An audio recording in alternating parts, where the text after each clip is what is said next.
Last week, I was having some issues with my Google Stadia. I kept getting this lost connection problem, and it was frustrating me. But thanks to talking to some people on Stadia Discord, I was able to kind of find a fix, and I'm going to talk about that in this video.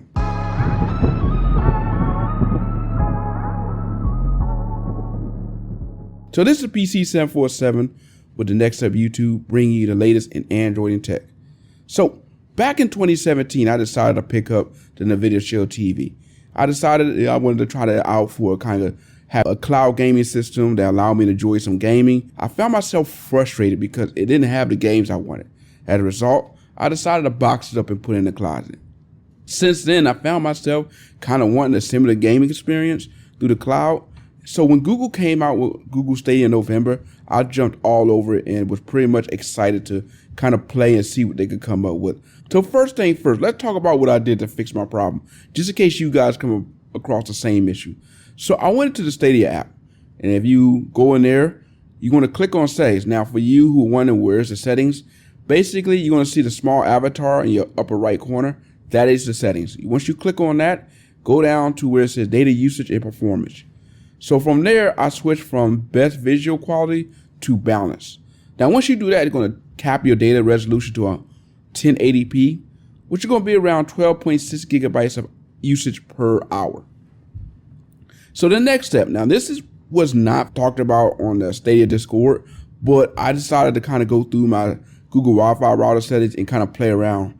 And once I got in there, I saw that there was an ability for me to check on a gaming mode.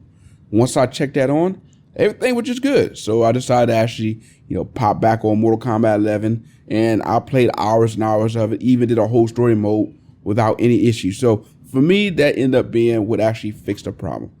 But now that my issue with the connection loss is gone, I also want to go ahead and compare it to what is the new GeForce Now. And I say the new GeForce Now because GeForce Now has just left beta. And now, well, let's go ahead and take a look at some game footage comparing Mortal Kombat 11 on Stadia versus Mortal Kombat 11 on GeForce Now.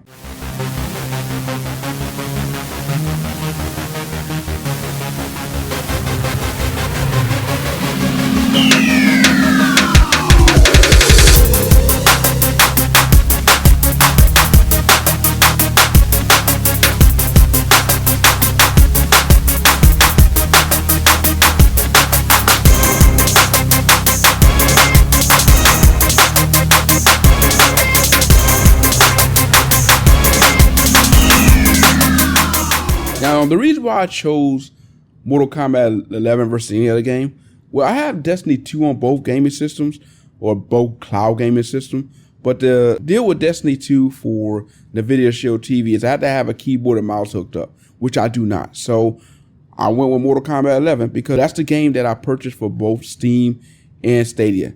And I didn't want to buy any other game until I know which cloud service I'm going to choose. Now that GeForce Now has left beta, this is how much it's going to cost you per month. $4.99 per month versus Stadia, where it's going to cost you $10 per month. Now for me, both of them kind of have their pros and cons. Stadia, to me, have a more simpler interface, have a much faster ability to load and launch games. But where it have that, it kind of lacks in having enough games where people are going to warrant wanting to invest in.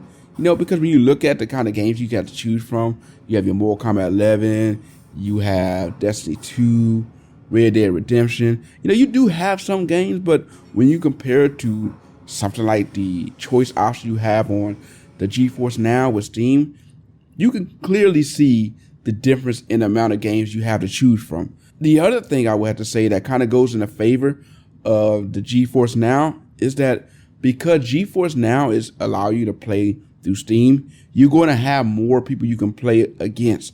So one of the things I came across was with Destiny 2 on the Stadia. When I first started playing it, I didn't have any issues finding someone to play with. I can click on there and within 30 seconds, it'll have me 2 other players where we can go do a mission with.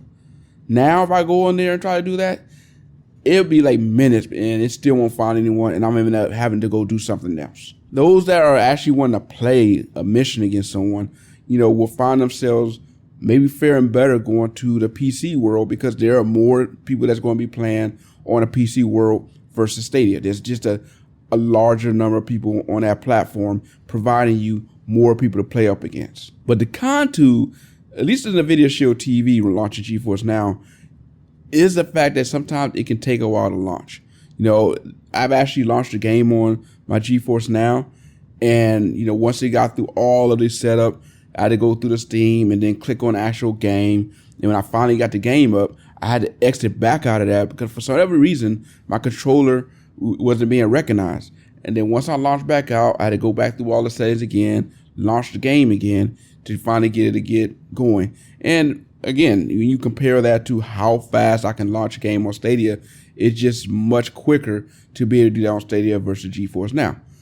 Once you do have the game plan, I had no issue at all. And, I was able to enjoy quality gaming with very little interruptions. Every now and then I would get a packet loss, but other than that, everything was just fine. So with these two companies battling for cloud gaming supremacy, which of the two do you prefer? Leave your comment below on which you feel is the better cloud gaming service.